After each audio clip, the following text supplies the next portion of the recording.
Dans les années 1960, deux hommes, ont pensé que ce serait une bonne idée de créer des implants en silicone pour les seins des femmes. Ils s'appelaient Frank Gehrow et Thomas Cronin, deux chirurgiens plasticiens américains. Ils voulaient rendre les seins plus gros, plus ronds, plus volumineux, parfaitement symétriques, bref, les optimiser.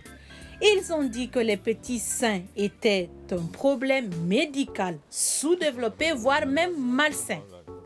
Nous allons montrer maintenant qu'avoir des petits seins n'est pas une maladie.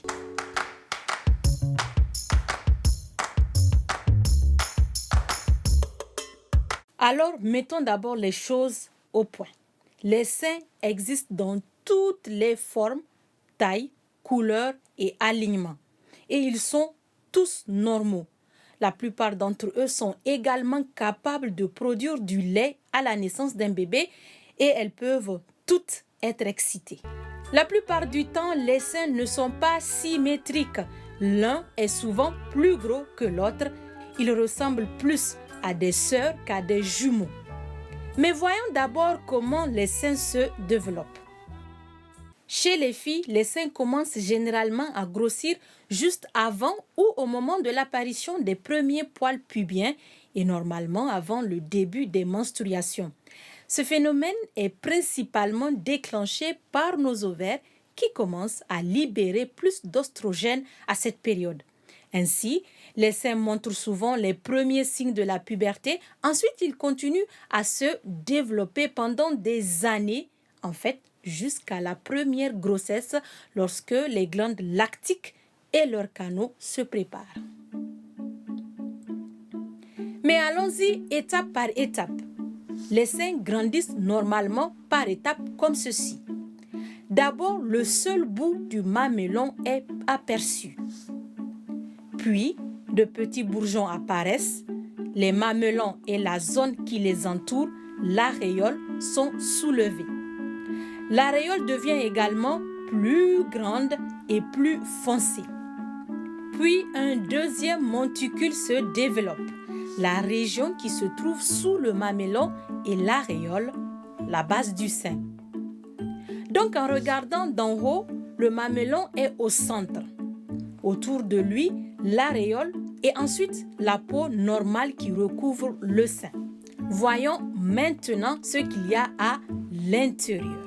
Lorsque vous regardez à l'intérieur, vous voyez d'abord le tissu adipeux. Le tissu adipeux détermine la taille de nos seins. Il constitue la réserve d'énergie des seins et produit des protéines qui sont nécessaires au développement, par exemple, des canaux de lait. Donc le tissu adipeux est utile et nécessaire. Entre les tissus graisseux, le sein est organisé un peu comme les pétales d'une fleur. Il y a environ 15 à 20 pétales qui se composent des éléments suivants. Les lobes et leurs canaux, tous dirigés vers le centre, le mamelon. Les lobes sont subdivisés en petits lobules. Ce sont les glandes qui produisent le lait lorsque la femme allaite. Il y a ensuite d'autres glandes dans nos seins appelées glandes de Montgomery. Elles produisent un liquide huileux qui ressemble à de la crème. Il garde la peau et le mamelon lisse. C'est très important, surtout quand on allaite, car sans les glandes de Montgomery, les mamelons deviendraient rapidement secs et démangeraient. Bien sûr, le mamelon et l'aréole sont pleins de terminaisons nerveuses, ce qui les rend extrêmement sensibles. C'est ainsi que nos seins libèrent le lait, mais cela les rend aussi très érogènes. Il est intéressant de noter que l'hormone appelée l'ocytocine est libérée pendant l'allaitement et pendant les rapports sexuels. Ainsi, jouer avec vos mamelons peut certainement stimuler l'excitation sexuelle. Certaines personnes peuvent même atteindre l'orgasme juste avec la stimulation des mamelons.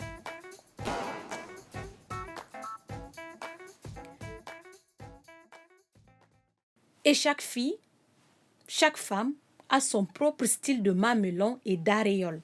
Il n'y a rien qui ne va pas. Trop gros, trop petit, trop gauche, trop droit, peu importe. Les mamelons peuvent par exemple être toujours en érection ou ils peuvent être plats et ne se dresser que lorsqu'il fait froid ou que vous êtes excité. Les mamelons peuvent également être inversés, c'est-à-dire qu'ils pointent vers l'intérieur ou bien un seul d'entre eux peut être inversé et l'autre pointe vers l'extérieur. Votre mamelon et votre aréole peuvent être gonflés et former un deuxième monticule sur votre sein. Une autre chose intéressante à propos des mamelons, il peut y en avoir plus de 2.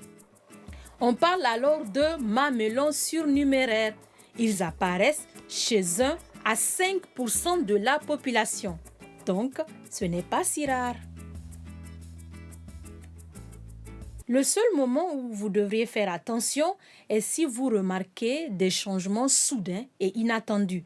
Si un mamelon initialement relevé est soudainement caché à l'intérieur de votre sein ou si vos mamelons laissent échapper une sorte d'écoulement ou s'ils sont douloureux ou meurtris, alors vous devriez consulter un médecin. Maintenant, prenons un peu de recul. N'est-ce pas bizarre qu'il y ait un endroit sur votre sein qui soit plus foncé que le reste de votre peau? Une explication possible est, c'est comme le centre d'une fleur qui attire les abeilles. Ça montre au bébé où aller chercher le lait. Comme les nouveau-nés n'ont pas encore développé leur vision complète, ils semblent avoir besoin de ce panneau de signalisation utile pour les diriger. Pendant la grossesse, les seins se préparent à nourrir un bébé et différentes hormones font leur travail. Les canaux lactifères s'allongent et développent un réseau avec plus de branches. Le nombre de lobes où le lait est produit augmente et les cellules qui sont réellement capables de produire du lait se développent. Tout s'étend en taille ou en nombre et grandit. Les seins subissent en fait certains de ces changements chaque mois pendant le cycle menstruel alors que notre corps se prépare à une éventuelle grossesse. La taille et la forme de nos seins peuvent également changer vers la fin de nos règles. Nos seins peuvent devenir plus doux et plus petits. Finalement, lorsque votre corps n'a plus d'ovules à libérer, le corps et les seins des femmes changent à nouveau. Elles entrent dans ce que l'on appelle la ménopause.